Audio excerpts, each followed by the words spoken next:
Hey friends, how you doing there? Welcome back to Babylon Talmud. Today we're studying Daf Lamed Tes, Daf 39 of Masechta Ksubis. Friends, well, I'm going to tell you what today's Daf talks about. Well, we continue talking about a shtickle like the Knas. Interesting question about Yesh Beger Bakever or Ein Beger Bakever. I don't know if I'm pronouncing that right. Maybe I'll look it up. No, I don't want to look it up. I want to pronounce it the way I pronounce it. What do you want me to tell you? Tomato. And then we get to a new Mishnah about the differences between ones and mefata and the payments. So, friends, this is what we're doing today. What do you want me to tell you? Let's go weiter. So we're going to start in Daf Lamed Ches with Beis. Lamed Ches with Beis. 5 lines from the bottom. Omer Abaye, says Abaye. Ba'alev Mesa Potter. So what happens? Okay, so the situation of ones and mefata, and then she dies. So, of course, by ones mefata, there's a fine of 50 shekels. So, but what happens if she dies? Does he still have to pay the fine? So, Potter. So, Abai says, no, he doesn't have to pay the fine anymore. Shenemar, as the Pasuk says, V'nosum lavi anayra, lo lavi mesa. We've seen this before, that the Pasuk says that he pays the fine to the father of a naira, of a living naira, not to the father of a corpse. Now, that which is obvious to Abaye, that Abaye says, yeah, it's no question. If she's dead, so then there's no fine. She's got to be alive for there to be a fine. If she's dead, there's no fine. But Mibaya Leila Rava Taka has kashas about this. And he says, the Rava asks a kasha, Yesh Beger Bakever, or in Beger Bakever. Is there Beger Bakever or not? What does that mean? Yesh Beger Bakever dibno have, or duma ein Beger Bakever davia have. No, what are we talking about? So the question, let me roll up my sleeves. That's not a bad idea. Roll up my sleeves. Right, we're getting our hands dirty. Got to roll up my sleeves. So, yeah. So what happens is okay. So if you have so there's a situation of ones umafata, right, with this girl who's a naira. Now, if by the time they get around to paying the fine, she's already a bogeres, so then the money goes to her as opposed to the father, right? So if this fellow rapes or seduces this naira, so if he's paying the fine when she's still a naira, so it goes to the father. But if she's already a bogeres at the time that he pays the fine, so then the money goes to her. Now, what happens if she died? Right, so there was a situation of ones and mefata, and then before the fellow paid the fine, she died. And by the time it comes for him to pay the fine, at that point, she would have already been a bogeres. I don't know, maybe she died, the day, I don't know, what was it? So naira is 12, and then she becomes a bogeres at 12 and a half. So then, by the time he comes to pay the fine, she would have already been 13, let's say. So if she was alive, she would have been a bogeres, and the money would have gone to her. So, do we say yesh beger bakever? Do we say that even when she's dead, she still becomes a bogeres to the extent that if she had a child? Now the Gemara is going to try to figure out how could she have had a child. But if she had a child, then the money would go to the child as the inheritor of her, as her inheritor. Or do we say ein beger bakever? No. Time gets frozen when she dies. When she died, she was a naira still, so it goes to the father. That is the kasha that Rav is asking, right? So again, so miboya le Rav asks, the boy Rave yesh beger bakever in beger bakever. Can she become? Do we treat it that she continues to age, that she becomes a bogeres even after she's dead, or not? Do we say yesh beger bakever? Do we say that she becomes a bogeres even in her grave, udibna have, and therefore, since we can't pay her because she's no longer alive, but we'll give the fine to the son? Or dilma ein beger bakever udavia have, or maybe we say that she doesn't become a bogeres after she's dead, and she died a naira, so the money goes to to her father. Now the Gemara wants to know, I don't understand. How could we have a situation where she was pregnant? V'atani of Bevai, Kamidir of Nachman, The Bevai taught before of Nachman, Shalosh Noshim Mishamshus Bamoch, that there are three women who are permitted to have relations with a moch. Moch is understood to be, some kind of, I think we saw it the other day, but that after having bia, she would use like a cloth to absorb the semen to lower the chances of pregnancy. So there are three women who are permitted to do this. Elu, and these are them: Kitano Muberes Menika, a Kitana, a minor, a woman who's pregnant, and a woman who's nursing. Kitana Shem Tisaber Vitomus, that if she's a Kitana, then maybe she will get pregnant and die. Muberes Shemataisa Uber Sandal, and if she's pregnant, then we're concerned that if she gets pregnant again, well, then the first fetus can get sort of squished by the new fetus. Manika Shematigmal as Bina, and a woman who's nursing, maybe if she becomes pregnant, so then she wouldn't be able to produce milk properly, and her child that she's nursing can die if she can't properly produce milk. So therefore, these three women are permitted to be mishameshes b'moch, to prevent themselves from getting pregnant. Now, ve'ezo hi kitana. Now, when we say that a kitana, a minor, is allowed to be mishameshes b'moch, mibas achas esrei shana v'yom echad ad shtem esrei shana v'yom echad. We are talking about a minor girl who is between the ages of 11 in a day and 12 in a day.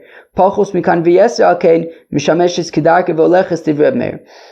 But if she's less than 11 in a day, or if she's greater than 12 in a day, then she doesn't, she could just have bia normally, because if she's less than 11 in a day, then she won't get pregnant. And if she's more than 12 in a day, so then she can get pregnant, but it won't be dangerous for her. But between 11 in a day and 12 in a day,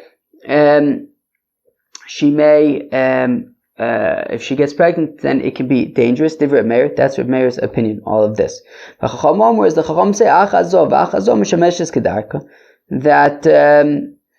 that no, in any of these situations, she can just have bia normally. And the Eibishter will just, have mercy upon her. As the Pasuk says, that the Eibishter watches out for the foolhardy. So therefore, in any of these situations, the Eibishter will take care that she doesn't get pregnant and have a sort of dangerous situation. So the question is, how exactly would she be able to have had a child before she died? Right? Meaning, we're saying that she died when she was a naira. Now, if she died when she was a naira and she had a child, then she must have conceived when she was a kitana. Now, if she was a katana, however, we said that, if she's less than 11 in a day, then she wouldn't be able to conceive. And if she was more than 11 in a day, then it would be dangerous. So how would she be able to have a child? Now, what I don't understand, though, is that in order for there to be a knas, so then she would have to be a besula. Now, she's obviously not a besula if she had a baby. So I don't necessarily understand that piece, but we end up rejecting it anyways. But anyway, so we're trying to figure out how could it possibly be that she had a child at the time that she died as a naira, meaning she died as a naira and she already had a child, but how could she have conceived that child? She must have conceived the child when she was a katana, but that would be dangerous. Either it wouldn't be possible, or it wouldn't really make sense to say that she conceived when she was a katana and had a baby when she was a naira, because that would be either impossible or dangerous. But maybe she got pregnant as a naira and also gave birth when she was a naira. But how could that be? Because, right, let's go back there for a second. Shmuel says, that the period of nairus is only 6 months. So therefore, we can't really say that she got pregnant and gave birth all as a naira, because it's only 6 months. And if you're going to say that, no, what Shmuel means is that nairus is at least 6 months. It's never less than 6 months. But he says it's only, right? It says, right? It's only 6 days, no more than that, no less. Only 6 months, no, right? No more than that. So, this is what Rava is asking. Yesh beger bakever ufaka av, odima in beger bakever velo paka av. So, do we say that there is beger bakever, and therefore the money doesn't go to the father? Do we say ein beger bakever velo pakav? No, what we're asking is not necessarily that if she had a child, meaning we had understood this yesh beger, if we say yesh beger bakever, that she becomes a bogeres in her grave, which means that then just like if she was alive, the money would go to her. Now that she's dead, the money can go to her child. But we basically said it's not really possible for her to have a child in this context, because how could she have gotten pregnant? Aside from the fact that I don't understand how she could have gotten pregnant, because she would have had to have been a basula at the time that this happened, which means that if she had a child, it could have only been after that. And ultimately we're saying that it's not really possible. Anyways, right? So we're saying, so then what does it mean yesh beger bakever, ein beger bakever? Well, it doesn't mean that if she has a child, then the money would go to the child. It means that if we say beger bakever, so then the money would go to her. She's dead, so the money doesn't go to anybody, and the guy can just kind of hold on to it. Or do we say ein beger bakever, and even if she's dead, the money still goes to the father? My Bravashi boy lo hachi. My Bravashi asks, Misa osa bagrus o ein osa bagrus, right? That when she dies, does that automatically make her a bogeres? And I think what that means is that if it automatically makes her a bogeres, like when she dies, i.e., that the money would go to her, but she's dead, but so then it doesn't go to her, so it doesn't go to anybody. Or do we say ein misa osa bagrus? Right, which would mean that no, the money still goes to the father. So it's essentially, Rav is asking, when she dies, does the money still go to the father, or does the guy get to keep it? Teku, we say we don't know the answer to Rav's kasha. So that's, I think, going back to the beginning of the Gemara, right? That's what we were saying, right? Dover, where are we? Milsa de pshita leila Abaye mi bayo leila Rav. That which was obvious to Abaye, right? That he says that, well, it says v'nosan lavia naira v'lo lavi mesa, that if she's dead, it doesn't, then there's no fine anymore. But Rava actually wasn't sure. Abaye was sure that there's no fine anymore. Rava says we're not sure, right? If we say that misa osa bagrus, then she's a bogeres and the money goes to her, but she's dead, so it doesn't go to anybody, right? So do we say that, or do we say ein misa osa bagrus, that no, then when she died in Ira, so the money would go to the father. And we say take it according to Rava, we don't know the answer. Okay, fine. Boy mine Rava me Abaye, Rava as a kasha from Abaye. Ba olev nisarsa mau. What happens if he slept with her and then she got engaged? Now, of course, we had learned yesterday that if she had, right, there was a machlokas between Rabbi Yossi Aglili and Rabbi Akiva regarding what if she got engaged and then divorced, right? There was all sorts of questions about engagements. But what happens if, at the time that this happened, right, of the onus of Mefata, at the time that it happened, she was a regular Naira Basula, but then she got engaged afterwards. So does the money go to her, or does the money go to the father, right? So she's still alive. So we want to know, who does the guy have to pay? Her father or her? Omar le. So Abaye says to Rav, Miksiv v'nosan lavia naira asher lo arusa. Does it say that, right, the pasuk doesn't say that it dafka goes to the father asher lo arusa, to the father of the girl who is not engaged. So meaning that even though she's engaged, it still goes to the father. To which Rava says, the time that which we learn in the Brisa, Ba'alev v'niseis le'atzma. Right? The pasuk, right. We have a Brisa that says that if there was a situation of onus umufata, but then she got married, the money goes to her. But miksiv v'nosan lavia naira asher lo nesua. But it doesn't say that you give it to the father of the naira who isn't married. It says you give it to the father of the naira, and even if she gets married, it should still go to the naira, according to your logic, right? So it says Rava, right? So Rava asks Abaye, he says that if there was a situation of the rape or the seduction, and then afterwards she got engaged, right? Rava asks Abaye, what does the money go to her? Does the money go to the father? Abaye says, well, there's no indication in the pasuk to say that it should go to her. It should go to the father. It should continue going to the father. To which Rava says, yeah, but we know that if she got married, it would go to her, and there's also no indication in the pasuk either that if she got married, it would go to her rather than to the father.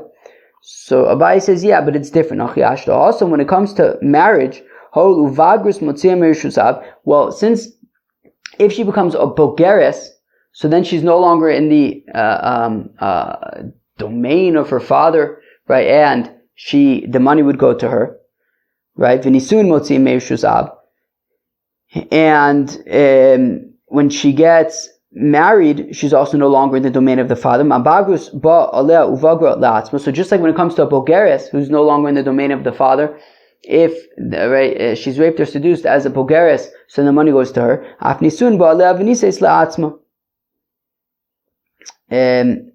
And also by nisuin, right? If if there was a situation of onus mufata, and then she gets married, so she's also out of her father's domain, and the money goes to her.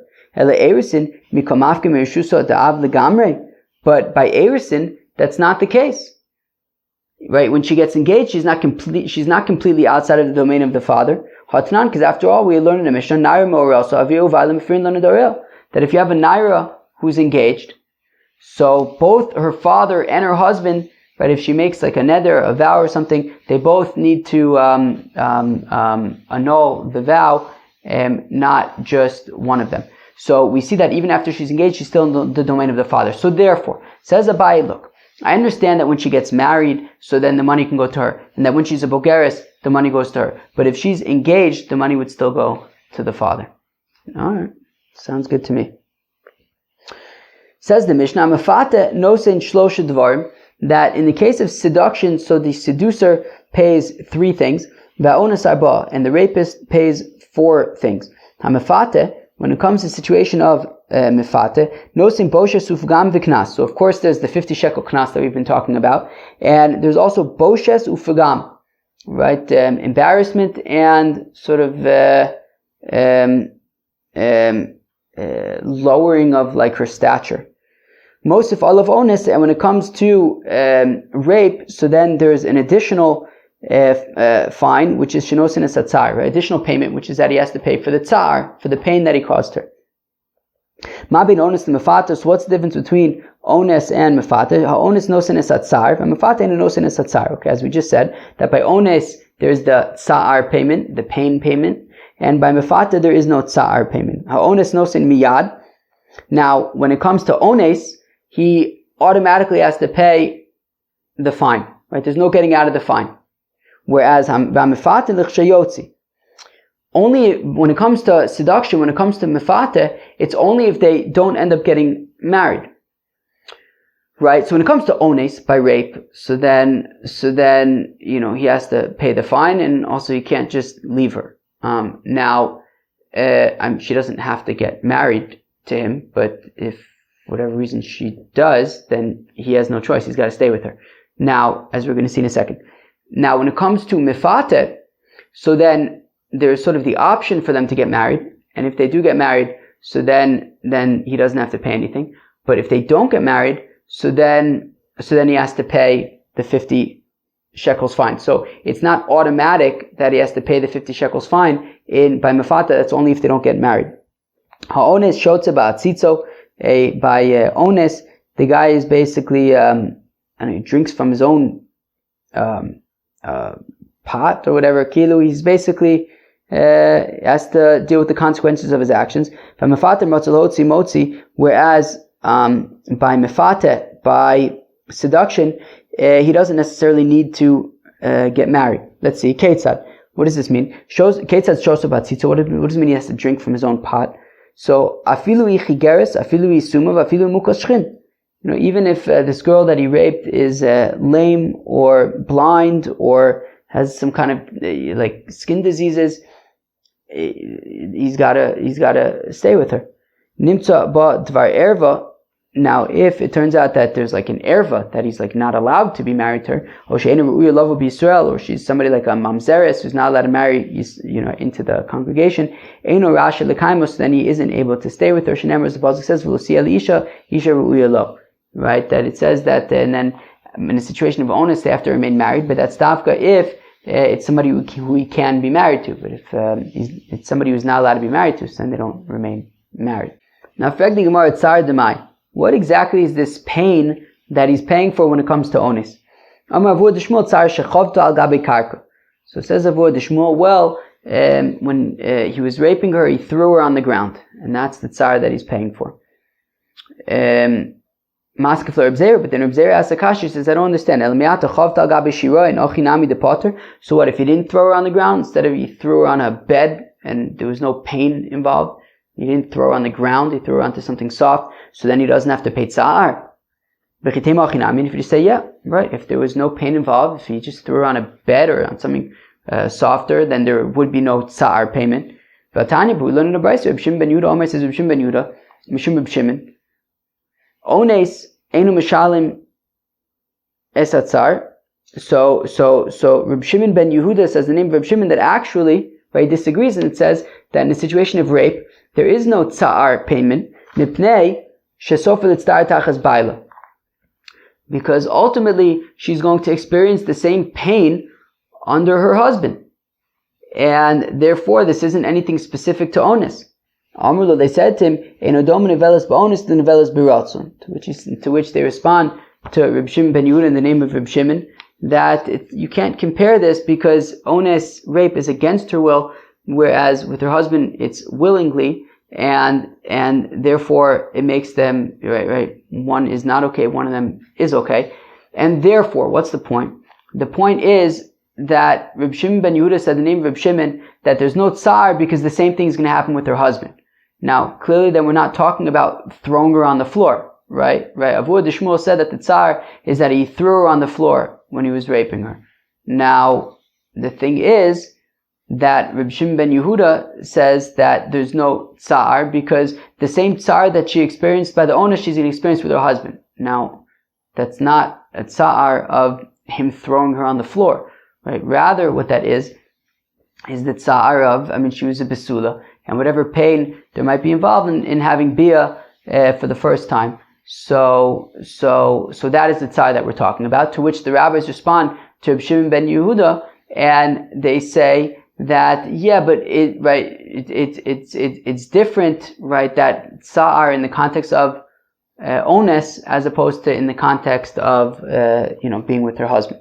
El Amr of Nachman, Amr Rabba Bar Avua, Tsar Shal Pisuk HaRaglaim. So rather, says Rav Nachman, in the name of Rabba Bar Avua, the tsar that we're talking is the tsar of the separation of her legs. V'chenu Omer, and similarly the pasuk says, V'tafaski es raglayich l'chol over, that Yechezkel was rebuking the Yidden, that it's like they were harlots who were opening their legs to anybody who passed by. Yochi Mufuta Nami. Well, if the tsar is simply the tsar that is involved in opening of her legs, so then why should that should be tsar that's by mefuta as well? Right? If we had said initially that it was the tsar of throwing her on the ground, so that would only be by onus, not by mefata. But if we're saying that it's the tsar of the opening of the legs, well, both by onus and mefata, that's relevant. So Rav Nachman and Rabbi Bar Avua, mashal to mefuta l'madav redome. Well, how can we, understand, conceptualize this? Right. Well, one of them is consensual and one of them is not. So therefore, by mefata, it's similar to somebody who says, "Look, I give you permission to tear my garment, and you won't be responsible for it." So also by mefata, sure, there might be some kind of tsar, there might be some tsar involved in opening of the legs, but it was something that she said, "Don't worry about it." Shali Davoninu, to which the Gemara says, how can she just say, don't worry about it? The money's not going to her, the money's going to her father. Ella Amr Nachman Amr Rabba Bar Avua Pikhol Sheba and almost Mefuta Ein Latzar. So it says of Nachman Amr Rabba Bar Avua that actually when it's consensual there is no tsar at all. And therefore, right, so there would only be tsar if it's onus, if it's non-consensual, so then there's tsar. But when it's consensual, it wouldn't be considered tsar. Viha ka chazina de isla. But one second, but whether it's consensual or not, there still would be this tsar. Amar Abai says Abai Amar li Aim, that says Abai that his mother told him, and his mother of course was his nurse, he was an orphan, Kamai de chamimi al reisha de karcha, that this tsar would be the equivalent of warm water on a bald head. Rav Amar says Rav Amar li Bas Rav Chisda, Rava says that Rav Chisda's daughter told him, now he was married to Rav Chisda's daughter, Ki rivda de chusilta, that it's like the needle of a bloodletter. Rav Papa Omar Li Bas Abasura, Rav Papa says that his wife told him, Kinaima akusha bichinke. It's like the equivalent of coarse bread on a pallet that scrapes against your palate. Says the Mishnah, Ones nosin miyad v'amafata l'chshayotzi v'chulei. So the Mishnah had said that by ones, so the rapist needs to pay the fine immediately. Whereas by mafata, he doesn't necessarily pay the fine, he only pays the fine in the event that they do not end up getting married. So l'chshayotzi, ishtoi, to which the Gemara says, I don't understand, what do you mean that he only pays the fine l'chshayotzi, when he sort of like divorces her, but they're not necessarily married in the first place. So Amar Abai says, Abai, no, if they don't get married, meaning if they don't get married, they don't end up getting married, then by mefata he has to pay the 50 shekels. We also learn like this, that even though we said that by mefata, that by seduction, he only pays the 50 shekels if they end up not getting married. Boshes ufugam nose miyad. But Boshes and Pagam, he automatically has to pay immediately. And both when it comes to ones and mefata, bein chi uvein avia yichol la'akev. Now, both when it comes to ones and when it comes to mefata, either she can refuse or the father can refuse, right? That they're not interested in this shidduch. B'shlom mufuta, I understand by seduction, both her and her father can veto the marriage. Ksib, it says in Moyin Yamoyin Avia, that if her father will surely refuse for them to get married. In the Elo Avia, so all I know is that her father can refuse. Hiatzma minayin. How do I know that she can also refuse? Tamalomar imoyin yamoyin. It says if she will certainly refuse mikol makom. As long as there is a refusal, whether it's from her, whether it's from her father, there can be a refusal. Elo onis b'shlama ihi. So but when it comes to rape, I understand that she can veto this marriage to the rapist.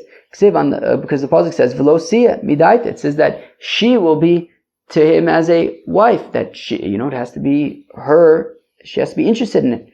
How do I know that her father can also veto this shidduch? So Amar Abai says Abai shel yeh chote nisker, so that the sinner should not win out. Meaning that you have this rapist. Now, before he raped her, so then if the father didn't like him, he could say, look, you're not marrying my daughter. But if now that he rapes her, if we say that the father is not allowed to veto it, so that means that then he could marry her above the father's objections, he just won, right? It's like a loophole. If you have a guy who wants to marry a girl and the father doesn't want it, so you could just rape her and then the father has no say in the matter anymore. So says Abai, in order to prevent a loophole where the rapist now is married to this girl, we say that the father can also veto this shidduch. Rava Omer says, Rava Kavachomer, Mamifate Shalo Over Ela Aldas Avia Bilvad, that when it comes to seduction, right, if this fellow and this girl also were interested in having relations or getting married, and the father was not interested, but then they sleep together consensually. So it's against the father's will, but but it was consensual from her, right? Coming from her.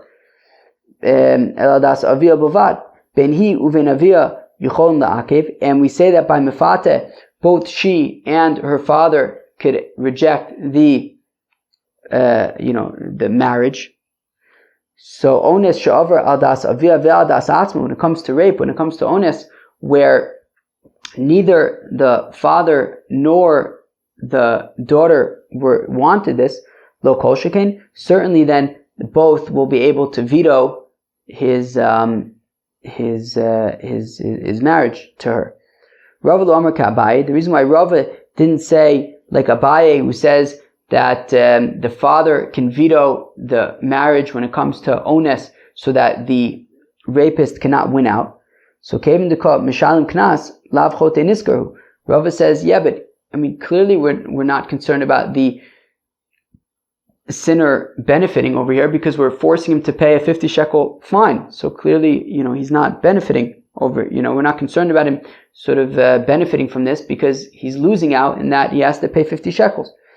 Abai lo amar ki Rave, and Abai doesn't say like Rave about the Kal V'chomer because mefate de'iu motzi me'akev because I could say, look, logically I can argue that, well, when it comes to mefate, just like he could say that he's not interested in being married and pay the 50 shekels fine, so the father can also say that the father also is not interested in the shidduch.